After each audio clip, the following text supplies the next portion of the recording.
Во криза кредити и давачки во зима која ќе биде најскапа досега, граѓаните очекуваат повеќе од државата. Екзистенцијалната неизвестност за нив поголема не била никогаш. Само обеќават во оно и на крај ништо. Па задоволни сега, колку задоволни толку? Што може да направиме ние? Ова чувство доаѓа од секојдневниот раст на цените и инфлацијата која граѓанскиот стандард го гази се посилно. Најлесен начин да ја снеме инфлацијата е да се вратат цените на струјата на оние пред кризниот период. Тоа може да го направи државата ако ја плати таа разлика во цената за сите фирми, но ако за тоа има пари. Тоа може да го направат само богати земји. Вели универзитетскиот професор Зоран Ивановски.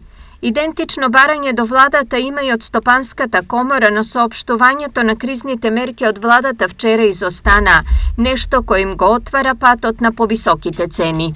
Цени на светско ниво се зголемени за 10%, кои неминуално ќе допринесат за во следниот период од 40 до 50 дена зголемување на цените на брашното како суровина која се произведува од пчелини. Во меѓувреме за покачување на платите не зборува никој, а минималното покачување на пензиите само ги разочара пензионерите.